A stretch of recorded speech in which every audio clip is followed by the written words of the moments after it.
We're live. Let's give 2 minutes or 3 minutes for other people to join us. Yes, and then we are going to kickstart the show.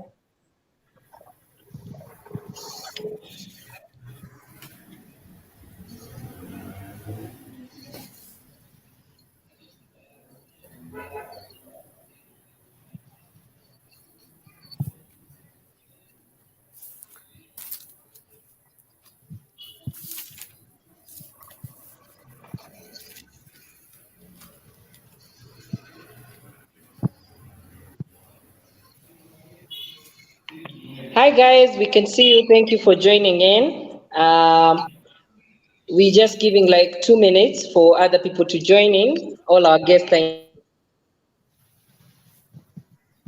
in the studio.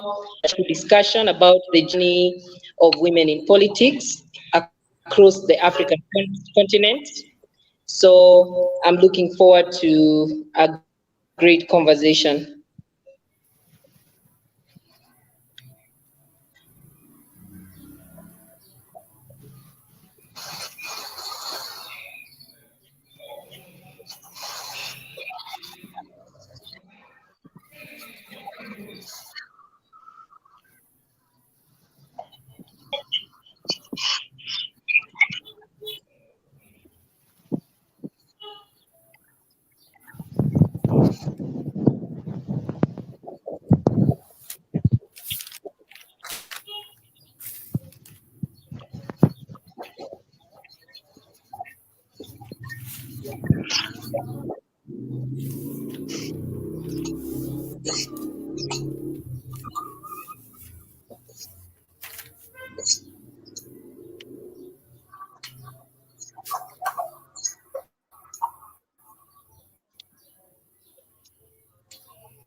Okay, I think we should start the show now. Thank you once again for joining us. On the studio with us today, we have our guest. We have Epiphany from Rwanda. Maybe Epiphany, you'll also tell me how to pronounce your name as we go on with the show.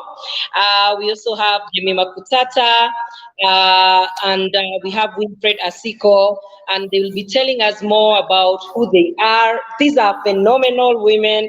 And guys, we are super, super excited because this is the first episode of Sauti Yangu. Sauti Yangu is the Swahili phrase that means my voice.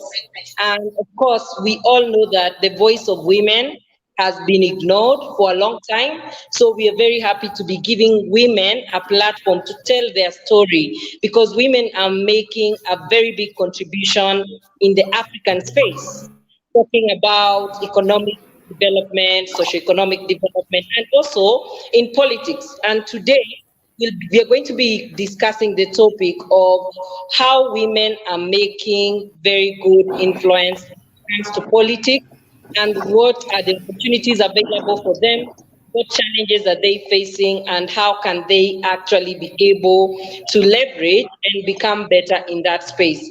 And to kickstart this conversation, I want to invite our guest Epiphany from Rwanda to introduce herself. So you'll introduce yourself and tell us what you usually do on a day-to-day basis. Welcome, Epiphany. Thank you very much. Uh, Thank you for welcoming me on board. Thank you, Rachel, and the rest of the guests. My name is Epiphanity Senge. I'm Rwandan by nationality, but also I live in Rwanda, and I'm a youth activist, and I am a former ambassador and the country coordinator of the East Africa Community Uridi Samti in Rwanda. And yeah, I work in a sector of marketing and communications. Thank you. It's Thank really you. a pleasure and honor to be here. And maybe Epiphany, you can also tell us what do you do when it comes to politics? Maybe that's something you can also add in your introduction. Yes. Uh, all I do in politics, I do by empowering young people out there, you know. So for today, like when we say about women, they are still think that to take over those position leadership is for their brothers. So but for me, all I do is to empower them that they are able to take over those positions that they think they are for brothers, not for theirs. So when you empower people, you especially young women, you empower a whole nation.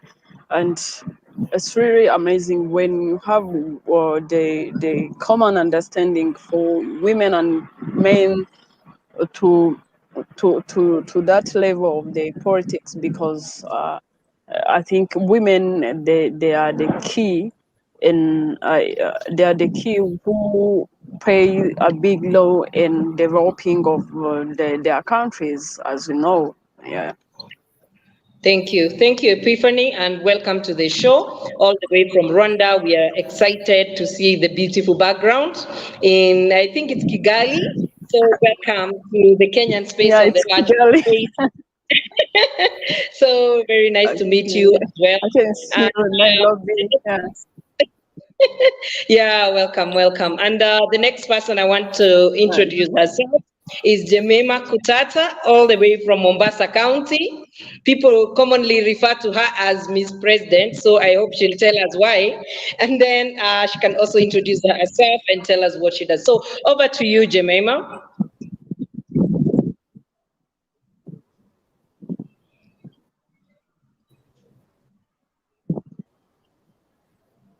Jemima, can you hear us? We can't hear you.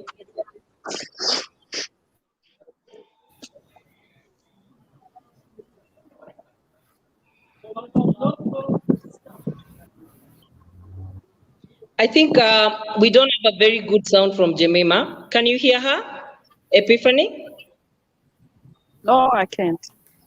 Okay, Maybe so Thank she's let's you. go not to speaking. My name is okay, let's go to Winfred, and then we are going to come back to Jemima. Winfred, can you kindly introduce yourself from Nairobi County, which is the capital city of Kenya? Yeah, so welcome, Thank you, Winfred, Rachel. and please. My name is Yeah. Jemima Kutata, Miss President Mombasa County, champion inclusion and disability rights, and a resource mobilizer at the Association for the Physically Disabled.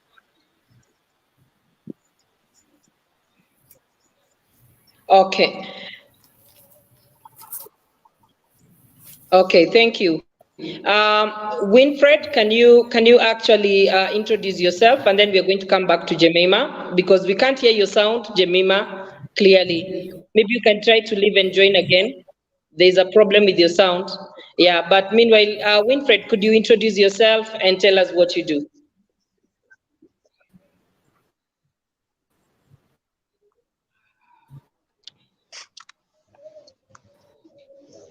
Winfred,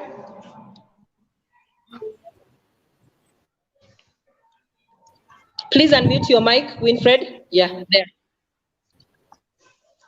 Okay, a very warm evening to everyone. My name is Winfred Asiko in the Sauti Kenya Program, Nairobi cohort, but I come from Kakamega County. I am a youth activist. I am We also can't a hear her. You can't hear me? Yeah. Yes, now we are getting you. Okay, a very warm evening to everyone. My name is Winfred Asiko Abuti. I am in the Sauti Kenya Program, Nairobi cohort, but I come from Kakamega County. I am a youth activist. I am a politician. Also, I am a political analyst. I am focused on steering the youth agenda. I have done that on several media stations, that is NTV, KTN, and others. Also, I am an entrepreneur. I train models at my own free time. That is voluntary, because I have been a model before. I was the Miss Corporate World Kenya Kakamega County 2014, 2015. I am so glad to be part of this show. And as a woman in politics, I am excited that I am going to hear from my fellow women, and equally, we are going to speak to the world. Thank you so much. Welcome.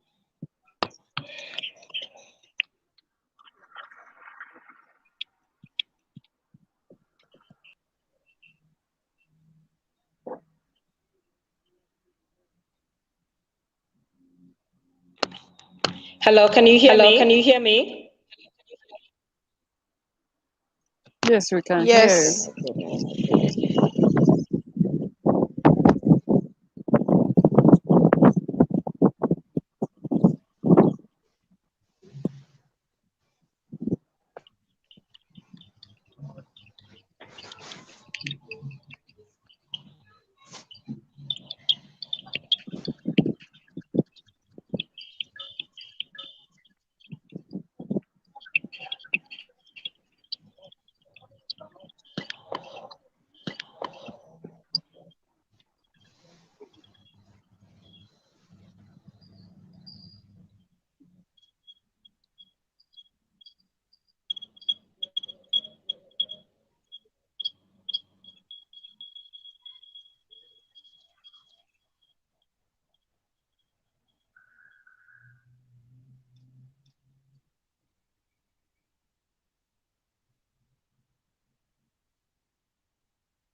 Okay, so sorry for that technical hitch, guys.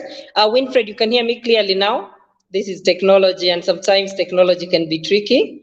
Yeah. All right, so we are going to get back, and I'm sure we've lost a bit of our participants. When they come back, we are going to continue. But mainly, the show today is going to be actually taking us through the journeys of these women, what they've been doing in their space to help equal landscape and help increase the access for women into political leadership in their countries. And we are going to start with you, Winfred. Winfred, I would just like to ask you the first question.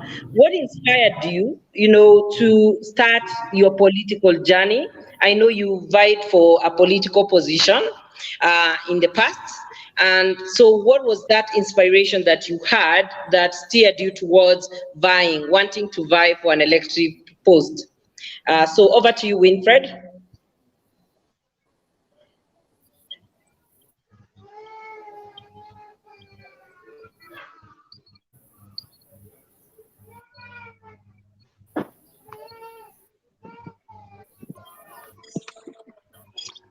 Okay, so maybe I can't also hear Winfred. Can you guys hear me? Epiphany, can you hear me? You seem to have the Yes, I best can network. hear.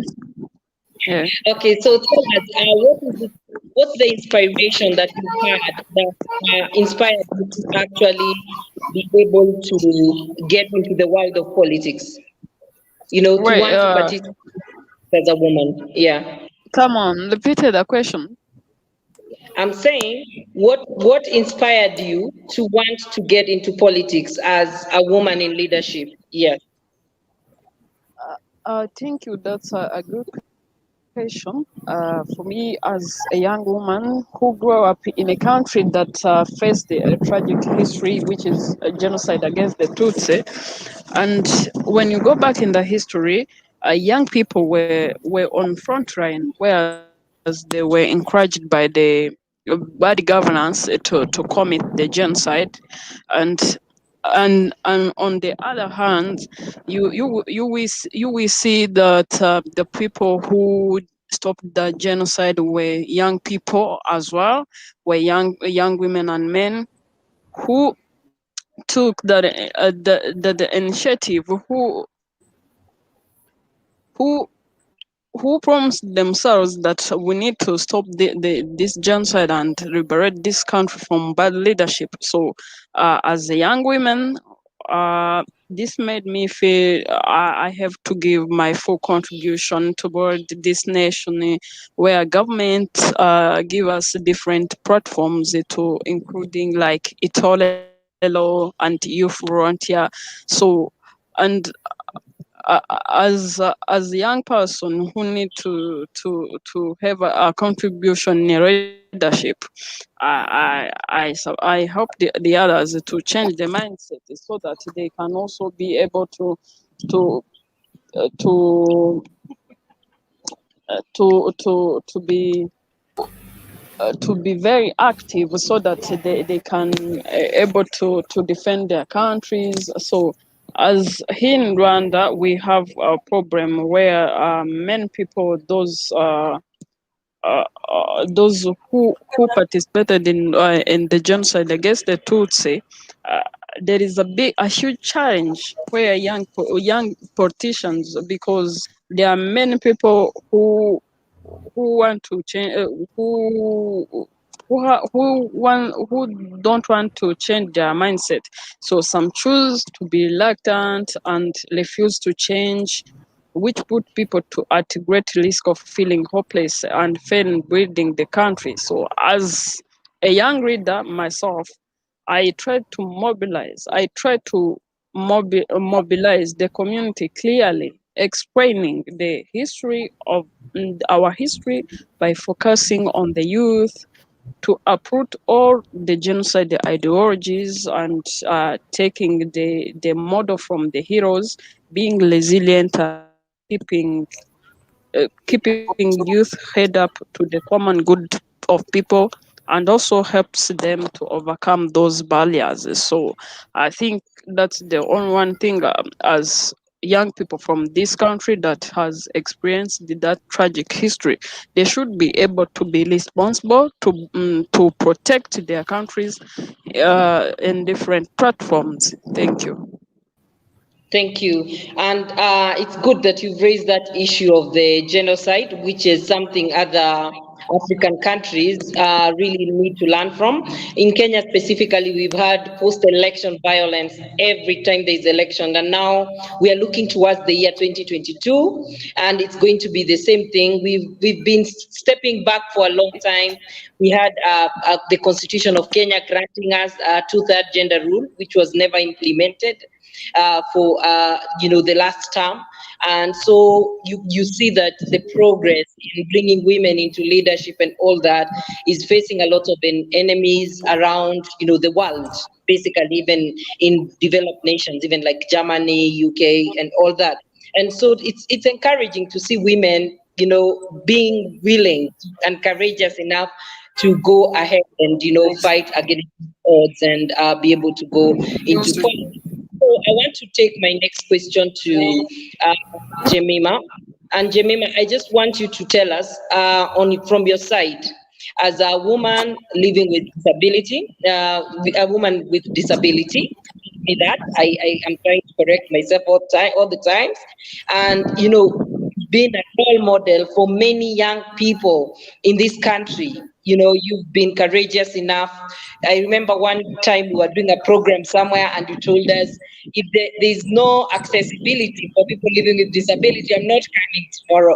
So how are you able to actually interject your inspiration from fighting for the rights of people with disabilities and getting into leadership, and also being a woman? That's too much on one person, but I just wanted to hear, how do you balance, and what has inspired you so far, because I know you want also to vie for an elective post even in the next elections. So over to you, Jemima. Jemima?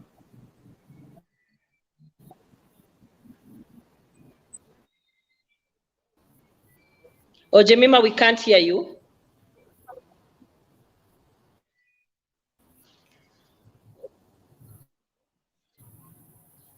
Jemima, we can't hear you. We can't hear you. Okay, so maybe as we wait for Jemima, Winfred, can you tell us what's your inspiration? You vied for the MCA seat in the previous election. So what inspired you to vie for this elective post, Winfred? Okay, thank you so much, Rachel. I just wanted to say, when you look like a country like Kenya, it is a third world country, and you find that most of the youth in this country are unemployed. So unemployment is a disease that is really eating our society, especially here in Kenya. And this is because most of the youth are not in leadership positions.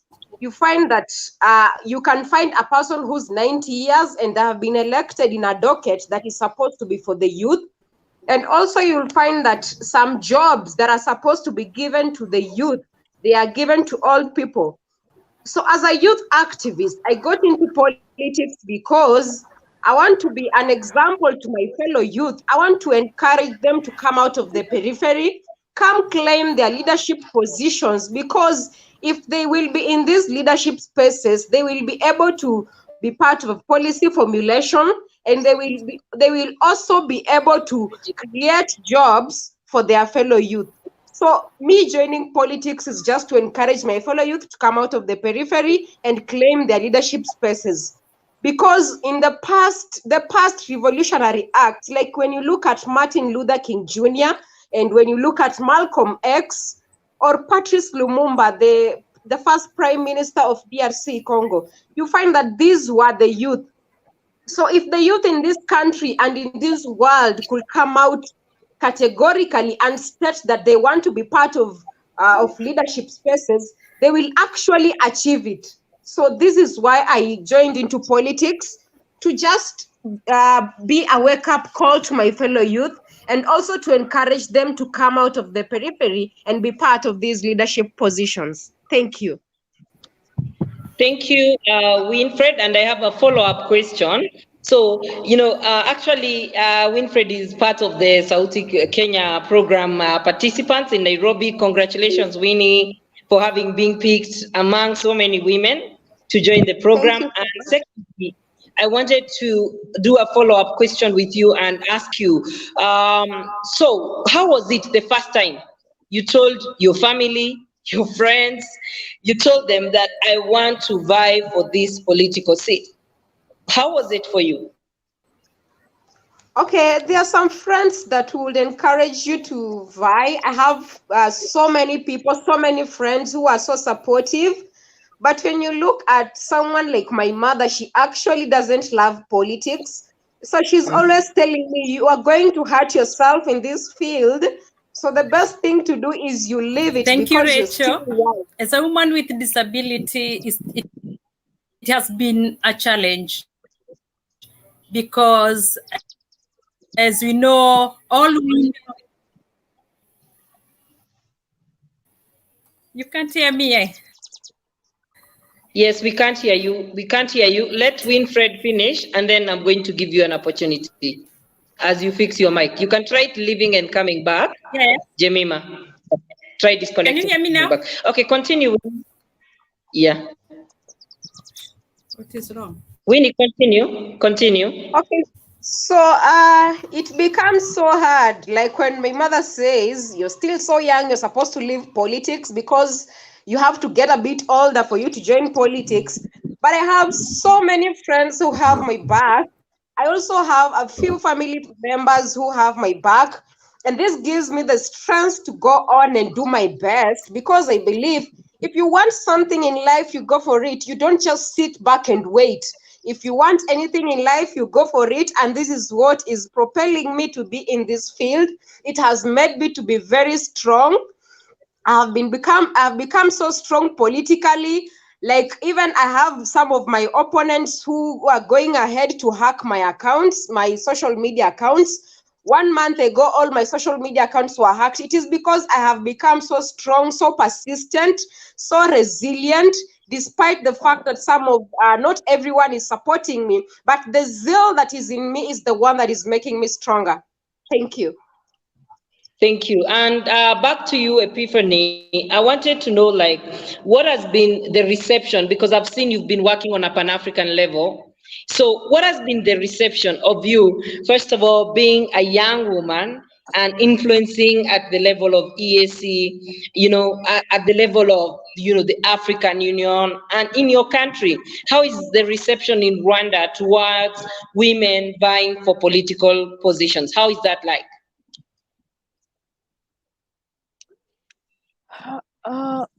Thank you. Today here in Rwanda, like especially for the government, is very, very proactive and understand why the women should play a big role in the in the leadership. Like for example, in Rwanda, more than 60% of women are presented. We are being presented about 60% in the parliament, which is a good example, because they say when you empower women, you empower and you empower a whole nation. That means that when you empower the women, you are contributing to something big, and so. Uh, Here in Rwanda, they have tried their best. After as I said, we had experienced that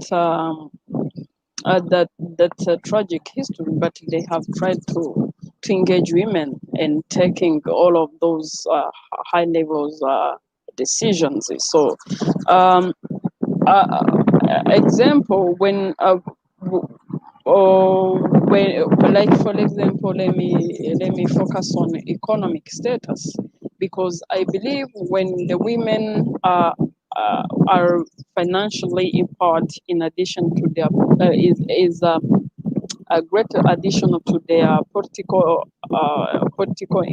empowerment. Women's economic empowerment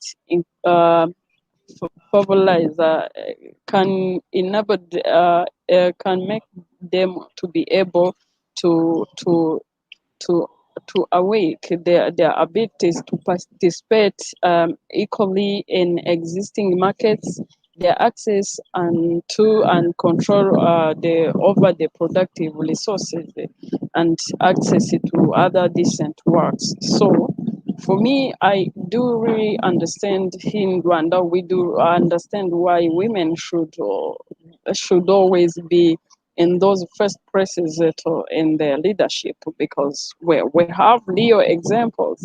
Yeah. Yes, yes, and we've seen Rwanda being one of the countries that has actually embraced women in leadership, even from the cabinet level. And you have a very beautiful Yeah, daughter sure. of president that is very popular here in Kenya. The guys, they say they're very tall and beautiful. So yes, that's very encouraging to hear. And so I want to come back to you, Winnie. And the question I have for you is that yes, we've seen many women say that they want to be given an opportunity to lead, but when you actually give these women an opportunity to lead, actually you don't see so much difference. So what makes you special as Winfred, and what have you done, to set your path straight so that you can get into full-blown politics and be able to bring positive impact in your community? Winfred? Thank you so much, Rachel. First of all, we're living in a patriarchal society where women are believed that they are less powerful, or they don't need to be associated in politics. So it is because of also the male chauvinism, the economic barriers, and everything that the women are purported to be, or the social patriarchal society has put them to be. So this stereotype makes most women shy away from politics. You'll find that even when one woman vies, you'll find that most of the people that are being elected are men compared to the women. So the women have been stereotyped in a way that makes them less powerful or less advantaged to join politics. But we have these beautiful women, like when you look at Cleopatra, she was a queen in England before the present leaders that are there. She was a woman that was really focused, and she wanted to get whatever she wanted at whatever cost. So if I look at such kind of women, I get motivated to be part of politics and also to work my way up. I have been part of so many activities that have supported the youth in my community. I have done capacity building programs to educate my fellow youth on the importance of leadership. I've also done capacity building programs like in my county, Kakamega. You'll find that the pregnancy, the young teens, they are getting pregnant at an early age. So I have been at the forefront for advocating for them, like to abstain from sex, and also the youth to abstain from drug abuse. So I have been persistent with the youth, and I have been quite on the limelight to make sure that they are doing the correct thing at the right time. So also I have had pad drives where we are distributing pads to the women that are less advanced, and to young women that are less advantaged in the society. We have also supported people in my community. For example, you'll find that I have been involved in fund drives for building churches and many other things. So as a woman, I believe I have made some milestones. I have done some community work, and I'm still doing so much. For example, I have Mr. and Miss Kakamega that will be done in January, and it is in the pipeline. We have Winfred Asiko Golden Cup. So this is a football competition for all the people in the 12 sub-counties of Kakamega. So as a young woman, I believe I am working hard. I am doing something. I am not just seated. I am actually doing something. So if I get elected into the elective position, I believe I will be in a good position to formulate policies that will bring change to my society. And also I will be able to come up with activities and programs and initiatives that will help people in my county. Thank you so much, Rachel. Thank you. Isn't that amazing? All the things that you're doing, even in entrepreneurship, in education. Indeed, you're a phenomenal woman, Winfred, and we look forward to learning about, we'll be listening very shortly to your story about how did you how did you experience political seats. We'll be coming back to you on that, and we want to hear your real experience. Did you get a nomination? Did you actually buy and lose? What are some of the challenges that you faced? We are going to come back to that story shortly. Jemima, I believe you're back with us now. Can you hear us? And please unmute your mic, Jemima. And then let's see whether we can hear you. We'd love to hear from you. Jemima, are you able to speak to us? Your mic is muted. You need to unmute it.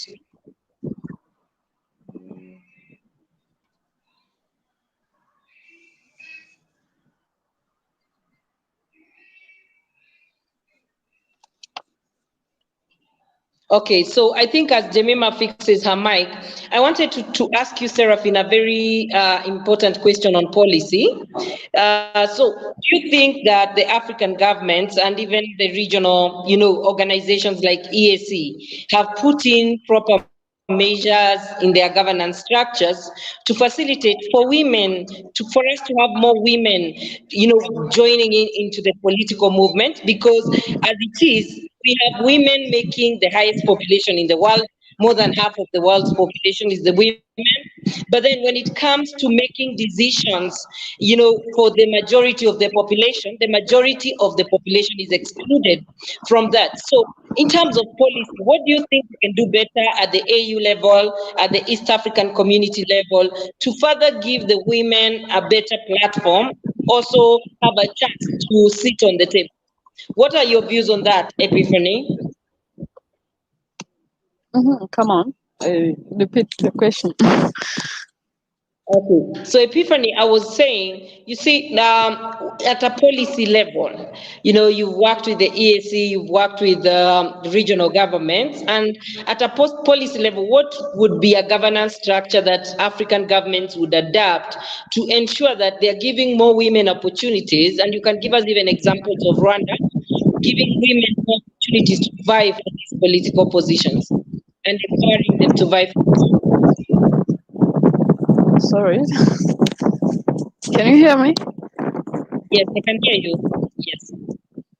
For me, what maybe on the ES level and on the governmental levels, what should be done to make sure that women are being given the equal opportunities as men as well, is to they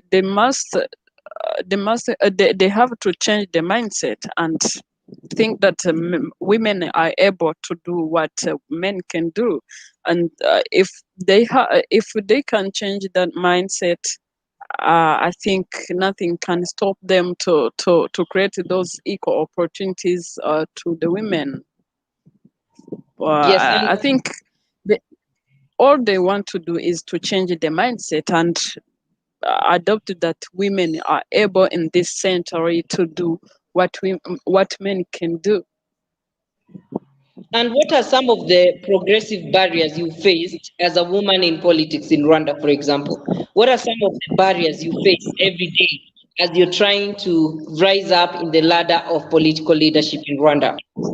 Yeah. As a young woman, sometimes as Winifred said, when people are seeing you and joining politics or any other kind of leadership, they start ghosting that how this young person will sit on that high tables and bring her ideas, and so that kind of undermining people of the age because of her or his age is that the first challenge I have ever experienced. And and it is still a very big challenge to the young people who want to join leadership.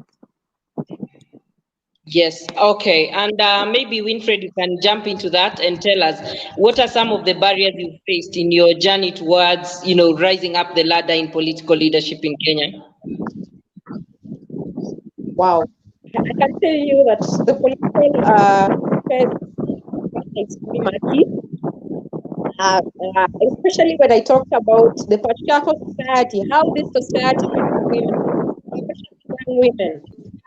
And then we have what we call the male chauvinism. We have the economic barriers. Most women are not financially stable, so they have to really work so hard for them to get resources for them to be in politics, because politics is so involving. You need money for campaigns, you need money for branding, you need money to give to the electorate, because people just wake up in the morning and they are at you. Oh, Mweshmiwa, I need some money for food. I need some money for upkeep. It becomes so tough. So that is an economic barrier. And then we have sexual violence. That's sexism. Women are being viewed as individuals that are not supposed to be in politics. Their place is not politics, but the household. That one I have really faced here in Kenya.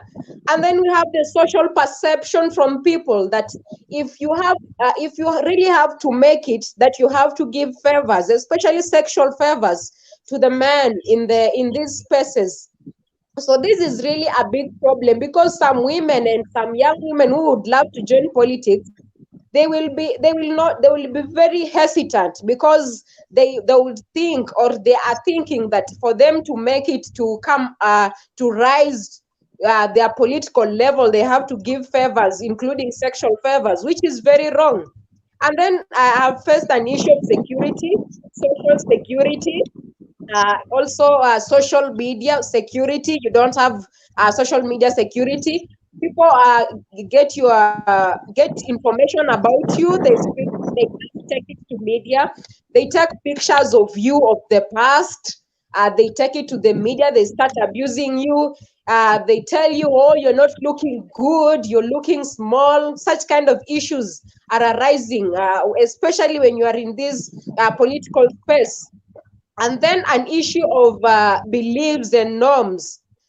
Most people believe that young women, or women, especially in some communities, those in the villages, they believe that women are not supposed to be part of politics, or they are not to involve themselves in politics. So these social norms and beliefs are a big hindrance, because you'll find that instead of them voting for you, they'll vote for someone else, because they believe as a young woman or as a woman, you are not supposed to be in politics. And then gender, the male chauvinism part, where men believe, oh, this is their space, they're supposed to dominate, and you're not supposed to say anything.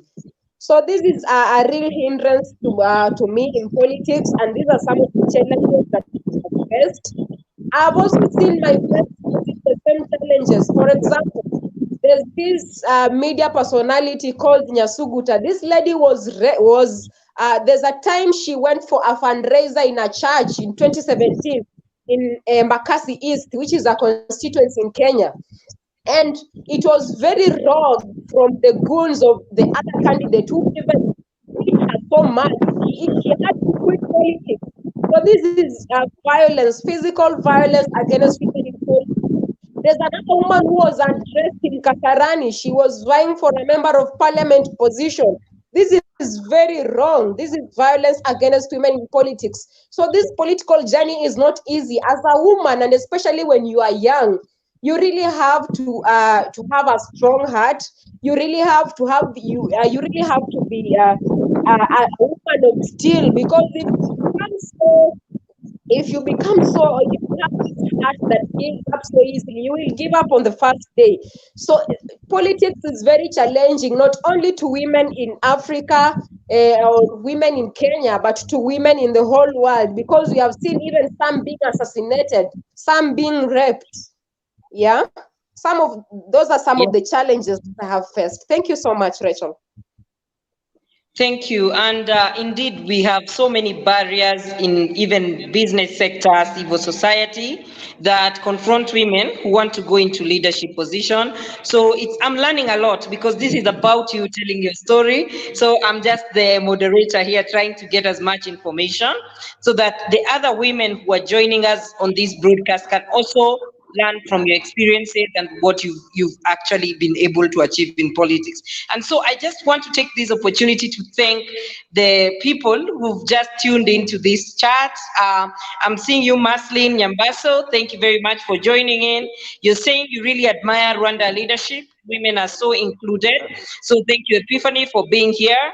So thank you very much for that comment. And Seraphine, you're saying, the more women are in leadership, the more come on board to break the barriers. Yes, we have a lot of challenges, but this should not stop us from going for what we really believe in as women. And that's very good point again.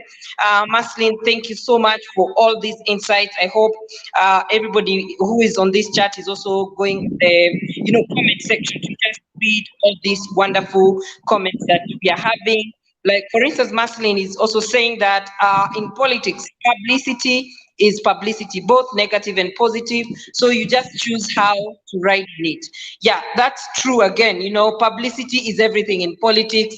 And I'm hoping that, there are even some men watching us today, and they're learning that, there's some women who are really never going to be discouraged from pursuing leadership. I've been pursuing leadership for the last 13 years, working on a Pan-African level, and I'm only going to go higher, but I'm going higher in the civil society sector, in the film industry sector, and my colleagues here are going higher in politics. I have to salute you ladies because, you know, it takes an iron lady to go and vie for politics. So I just wanted to talk to you guys about a little thing about finances.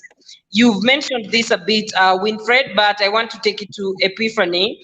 How are politics in Rwanda when it comes to, do you need a lot of money to vie for politics as a woman? And how do you go about it, like getting these positions that you've gotten, like for instance in the EAC? Was it easy for you? Did you just apply and you got it, or was it a battle? And how do men react when they see that you've gotten some opportunities? You know, Epiphany, how have men reacted when you get these opportunities to work for the EAC or other organizations that you're working for, and you become a leader? So how have men reacted in this journey? How have also your fellow women reacted? And, you know, basically, was it easy for you to get there? Or what's your story? Yeah, basically, yeah. As I said, I was appointed as East Africa Community Youth Ambassador in Rwanda in 2019. But all we can say, we should point our fingers on more men that we say that they all undermine us, because men out there, some of them, they appreciate what we have achieved so far. I in 2019 I got a link for application when the Yuri Desamti were looking for ambassadors in these countries of ESC, and then of course they accepted my applications from here in Rwanda, from many more application here in Rwanda, because women, we need to know that we have to be competitive as much as we can, so that we can convince those people who think that we are not able to do what they think. We have to show them that we are able. So, as a young leader who has been URID ambassador in Rwanda and East Africa, in East Africa Youth Legislative Assembly, it's really an educational journey since 2019. Then, after my application was accepted, I remember in 2019 I went to the summit in Tanzania, which was an experience to me, because I was heading many people, many youth in Rwanda. I think we were there. We were like 20 people or more who were there from Rwanda. So that means it was a big responsibility to me, but I tried to make it possible so that I can serve as much as I can. So financially, they are the ones who offered me a flight ticket and the list of the others, but financial instability is still a big mess to those young people who want to become politicians, but all they want to do is to believe in themselves, to believe in their capabilities. I think financial will come right after, but the first we need to have, as young women that want to be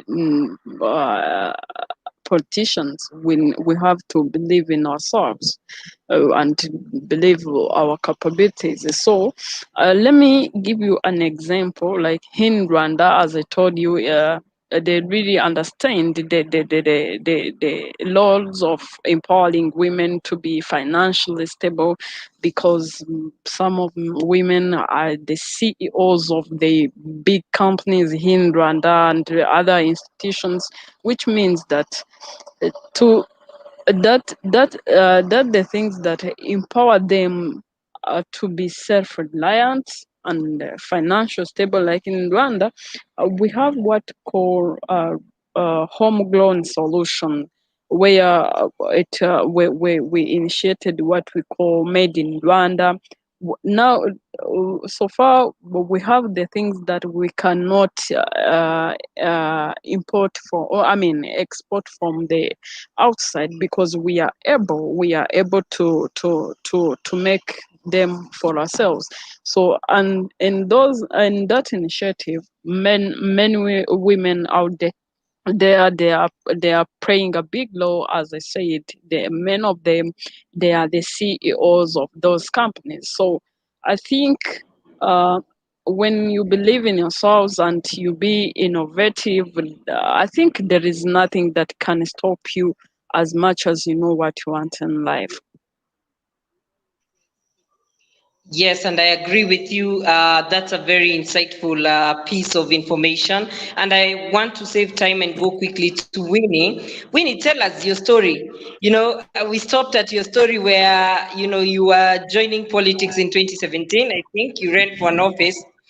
And we want to know what happened. Did you manage to get the elected post? And if not, what's your strategy to make sure we nail this and get it back home, here where it belongs, on 2022, now that we are 1 year to the election year? So how are we as women strategizing in our politics so that we make sure we are sitting on the table? Over to you, Winfred. Thank you, Rachel. First of all, I want to say women are making milestones in these leadership positions. For example, you can see we are going to have a first Chief Justice of the Republic of Kenya as a woman. That is Lady Justice Martha Koome. So women are really making milestones, and I believe this is something that we really wanted and something that we have worked hard for. There's a time we really wanted women to be in school, and it was very impossible. So we appreciate the activists, the movements, those people that have supported the girl child and women to excel in education so that they can be able to be part of leadership positions. So I believe even in 2017, whatever happened will not happen again in 2022. I vied for member of county assembly, Kilimani Ward, Dagoretti North constituency in Nairobi County. What the issue was on the issues of nominations, I was not able to get nomination certificate from Jubilee. This is because my other opponent had to rig me out. This happened when because I was very young. I was only 22. Yeah, I was very young, 23, 22. I was just around that age. I was very young. I didn't understand the dynamics of politics. I didn't know that people rig elections. I didn't know that people bribe voters. Voter bribery, it is very rampant in Kenyan politics. I didn't know so much about politics. But I am grateful to some Kenyan leaders, for example, Senator Sakaja. I was able to get on the gender top-up list. That was position 8. But the problem arose when there's another list that was made by another person, who, contrary to the first one that had been made, and I was position 36 on the third list that was submitted to the IBC. So if this first list was submitted to IBC, the one that I was position 8, probably or definitely I will have been at the County Assembly of Nairobi. But I did not give up. I created some social capital to do business, to work, to get to do so many things. Right now, I know so many people. I have learned a lot. And I believe in 2022, I am going to climb the ladder and just clinch the seat because I believe so much in myself. I'm not those kind of people that are pushovers. I am the kind of people that really go for something when they really want it and they work hard to get it. So I believe in 2022, I am going to be elected as the first young woman representative of Kakamega County. I will overthrow the other old people. This is not because they are old. No, it is because they have led us for quite some time. And I believe that it is the time for the youth to take up leadership spaces. And I will mobilize my fellow youth for us to get this position. And I am also going to mobilize the other old people to also support us, because without them we cannot get the votes. So we need everyone's vote on board. So this is going to be an easy task for me, because I began last year very early, compared to the other to 2017, where I began an election, where I began campaigning just 6 months to elections. But at least this time around, I began like 2 years, 2 years and some months to the election. So I believe this is a win for me. And if there's anything that is going to hinder me, nothing. Actually, I'm going to get this. Amazing. And we are going to actually be behind you. You're going to tell us how you want us to support. And if you're here and you're a voter in Kakamega County, please, take note that there is a woman of substance in Kakamega County who needs your votes come 2022. And you can see that she has her strategies. She's all systems go. And thank you, Winfred, for sharing that vision with us. And I wanted to come back to you quickly, Epiphany, and just ask you, what's next for you? What's next for you now that you've been to the EAC, you've been to ELA and all this. So what's next for you in your journey in politics? What should we expect to see from you in the next couple of years? Yeah. Thank you. That's a good question. And I still believe in myself that I'm able to do the things that people can't expect from me. So if people believe in me, maybe I can participate as in 2023. I think we have parliamentarians election. So why not? If I have those who are able to vote me, I will be able to participate in that election, because I believe in myself, and I believe I have something to contribute to my country, to the society, for it to get the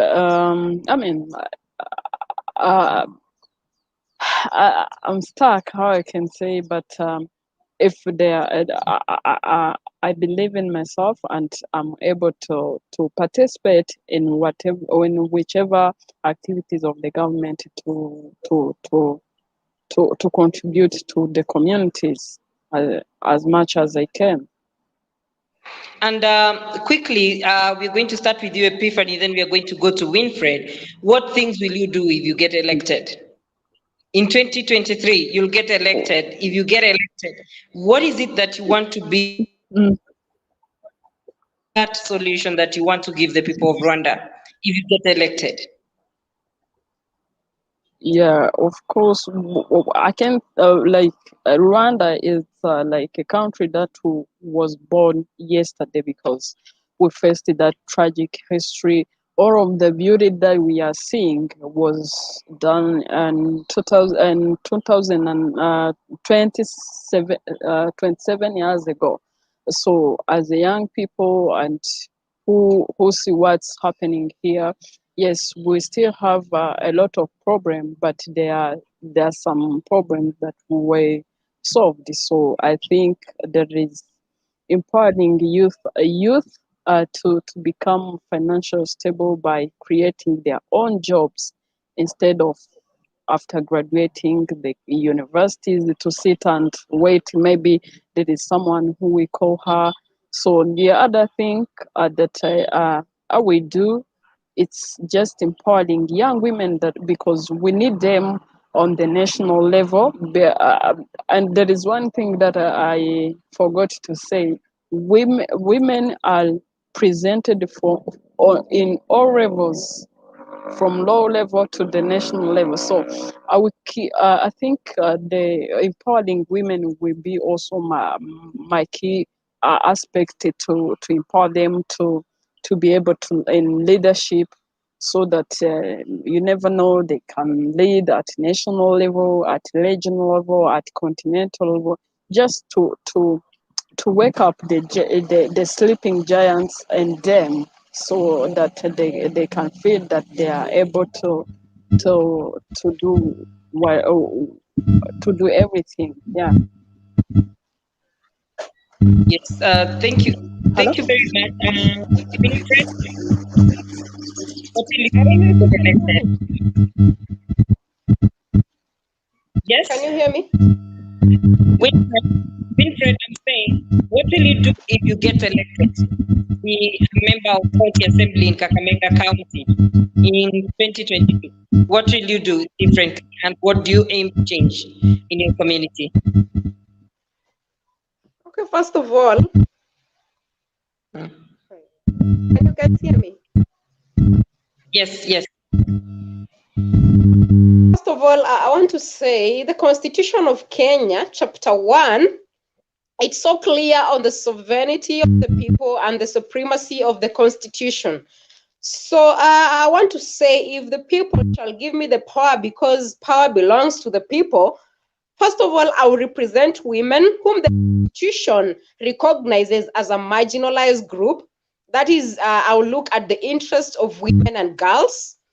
Number two, I will sponsor and engage bills, motions, resolutions, and notices that will redress any disadvantage suffered by women and girls because of past or present discrimination in the county.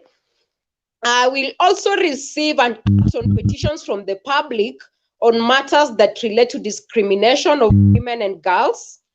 I will also mobilize residents in my county to identify projects that will benefit both women and girls and even the boys in my county.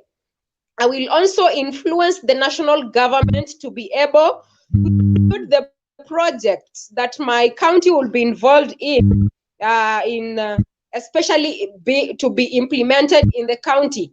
I will also ensure, now that girls are being empowered and they are actually rising, I will make sure that we also come up with the boy child empowerment, because the boy has actually been forgotten. So we will make sure that the boy child is equally empowered in the community, represent, sponsor and engage in bills, and then receive and act on petitions, and then mobilize residents in the county on coming up with projects that can benefit them. Also, as a woman, I will have supportive programs for those disadvantaged girls, for example, about education, those who are not able to access education. We will have programs that will sponsor that. Those who wish to do business, we will also ensure that they get business loans. I will also initiate a capacity building in the county, because if you can see, like in Kakamega County, statistics say that most of the money that comes from the national government to do projects for women and the youth, it goes back to the national government. So I will ensure that I finance capacity building programs, just the way World Bank is doing in my county, to ensure that women and the youth get to learn about these youth enterprise funds, the women enterprise funds that are available, AGPO, and many other opportunities that are there for both women and the youth. I will also make sure that I reconcile where the other leaders have torn us apart, because politics is not just about selfishness. It is about reconciliation, bringing people together and being able to have a cohesive society. Thank you. Thank you. I want us to play a quick game, because we are finishing, and I want the people who are watching us to learn some lessons from your journeys.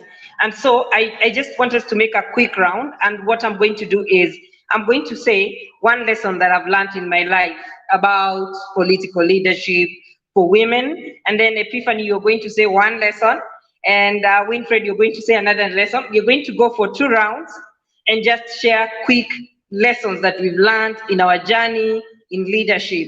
One of the lessons that I've learned in leadership is that I have to be strong as a woman, and I have to keep persisting, and I have to work more than 1000% harder to achieve my goals. That's one lesson that I've learned. What's one lesson that you've learned, Epiphany, in your journey in leadership? What I have learned from the journey in leadership is just to believe in yourself and confidence, of course, and to be committed, because in this journey, you, that's an advice to the young women that want to join leadership out there. They will meet with the people that undermine them and telling them that they are not able to serve the people. But all they have to do is to be committed. When you are committed, no one will come and tell you something and then you give up. So all you want is to be committed on what you are doing because you know what you're doing. So I think the confidence about believing yourself and being committed on what you are doing, that's the true advice that I should give anyone, especially young women who want to join leadership or politics. Yeah, thank you. Thank you. Thank you. Winfred, one lesson? I have learned that if you think you can, or if you think you can't, you're actually right. So whatever you do, just do believe in yourself, have a positive mental image, and always work hard every day to get what you want in life. You can't get something by just sitting down. You have to do something. If you don't do anything, you won't get anything. That is what I have learned.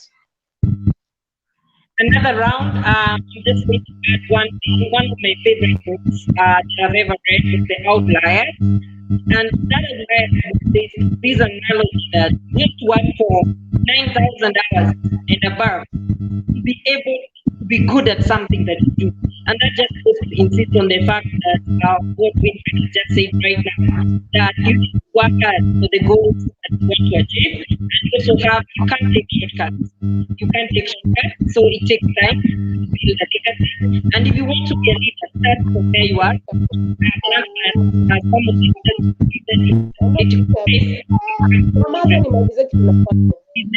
community, society, and from public management. So wherever you are, you can start leading wherever you are and keep going. And maybe you can find yourself at the top leadership in the government in your country. One last lesson from you, Epiphany, and you can give your closing statement, as well as Winfred. After Epiphany, you can also say something and give your closing statement. And as you give your closing statement, please kindly give an advice to that woman who's there, who needs, to hear something good. Maybe she's pursuing her goals and all that. What's that one word you can tell her? Also, Winfred, do the same. And I can see there are some connections here. There's some people already expressing the interest to work together. I've seen Madam Winfred, Ashri Natifa is saying, Madam Winfred, I have a CBU in Kakamega County that is run by the youth for the youths. I can see in your manifesto, you have so much for the youths and girls. Can we maybe work together? And she's shared her email. So that's good. And Seraphine, you're saying, at Winfred, bravo. And yeah, we're here to make sure you get that seat as we win in other fields. Thank you. Salma Sophia, you're saying, wow, inspiring. Thank you. Caroline Danny, you're saying, wow, I love the confidence and self-belief in here. Interesting. Women power. Women are the change that we need. So over to you, Epiphany, to give your lesson and your parting shot. And thank you so much for being here. Yes, so Epiphany.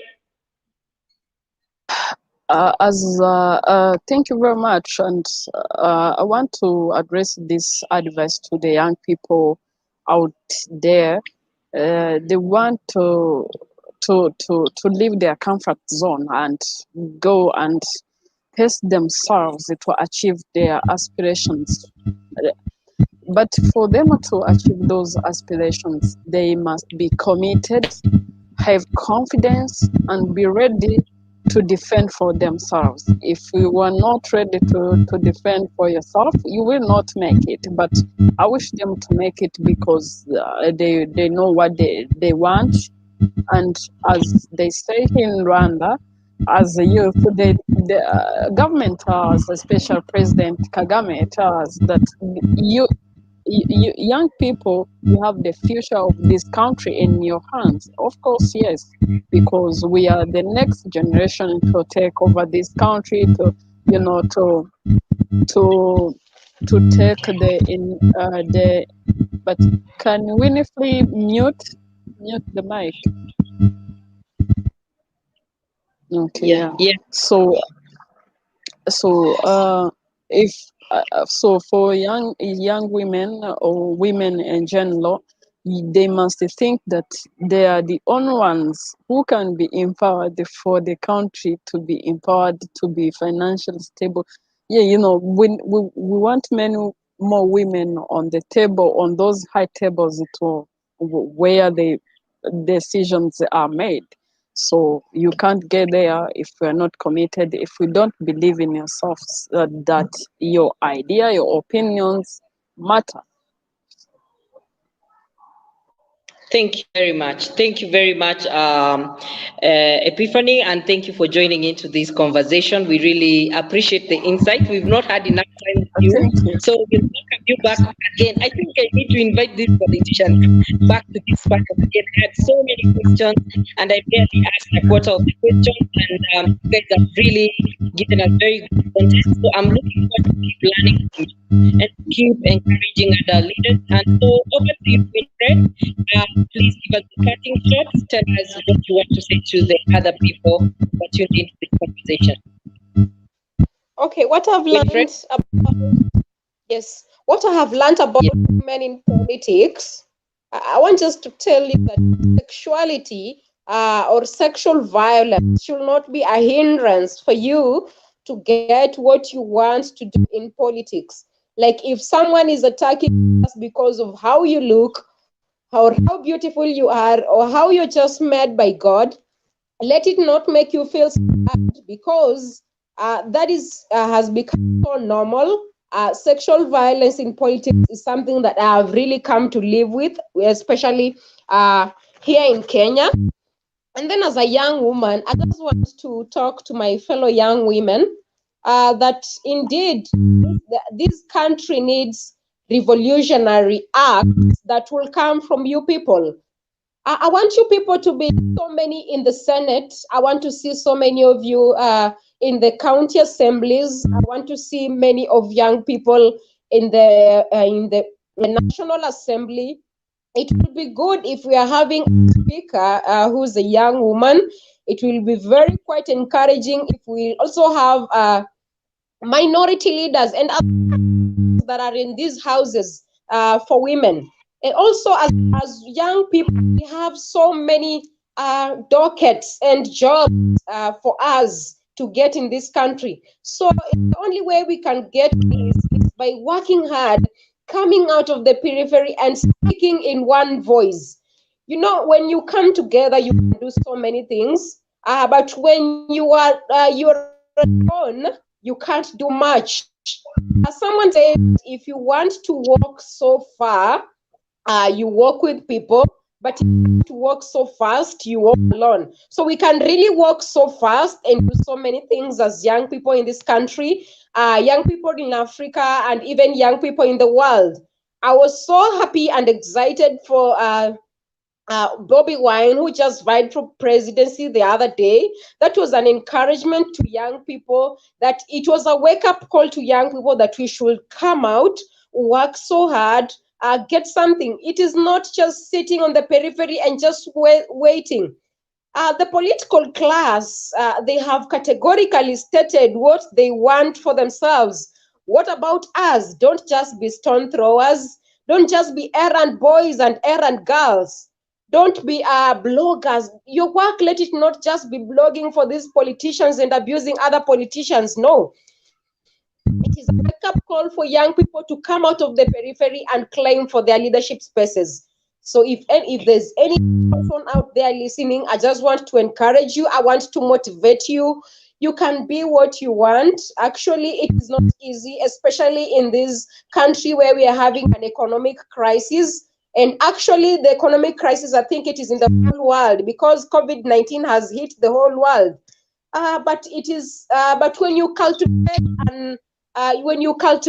optimism in your heart, they say that success is moving from failure to failure without losing enthusiasm. So you don't have to lose the enthusiasm within you. You just have to keep pushing, keep working hard. It doesn't matter what you're going through. Maybe you're coming from a background that is really making you feel demeaned, or you have financial problems. What you need to do is just step out, do something, even if you don't have a job, get to do some business. We have these youth funds that are available in the counties. Get into groups, as youth, and be able to go ask for this money. It is your money, it is allocated for you. Get to learn about AGPO. Don't just sit back and wait for peanuts and wait for 527 or 227 from politicians. No, be the change that you want to be. I saw, like, in the BBI, we have the BBI is talking about the youth commission. How about if we will have, as the youth, if we were speaking in one voice and said we want this youth commission to be very strong in this country and even have positions in the whole sub-counties. But because we are so quiet, waiting for people to make policies for us, this is why we are lagging behind as young people. So as young people, step up and speak out. Thank you so much. My name is Winfred Asiko Abuti. Thank you. Thank you. Thank you. When you give a politician an opportunity to pitch, they really pitch. So that was a really good pitch, Winfred. And thank you so much for encouraging all of us and inspiring all of us. So I just want to quickly say thank you to our panelists and thank you to our audience who joined us on this chat. And I'm also a very beautiful, confident woman in leadership, and I want to encourage each and every person who's here that we are not going to stop, because our voice has to be heard. People have to know our ambition, and I want to just conclude this show by saying the online space has given us an opportunity for self-publishing. Like right now, we are just hosting ourselves on an online space, talking about our views and getting our views to people. So I'm hoping that we can all take advantage of these new platforms that are coming. We young people have more knowledge of this technology than the older generation. That's one way to beat them. We can campaign through these platforms. We can drive a lot of messaging, and we don't need to wait until the election time then start complaining, because we have new tools that are working for us. So with that said and done, I just want to say that we'll be having this show weekly, discussing different topics. So I'm hoping to see you next week on Friday with other panelists, other guests, another topic. Will be, So, guys, basically I'm leaving you. women in leadership. So It's we'll going basically to be rain. celebrating. Can you hear me? Can you hear Yes. me? So yeah, so we'll just basically be celebrating women in leadership, in civil society, in business, and all that. So with that said, I will ciao, and we look Friday same time. Bye bye. Bye bye. Bye. Bye. Bye. Bye.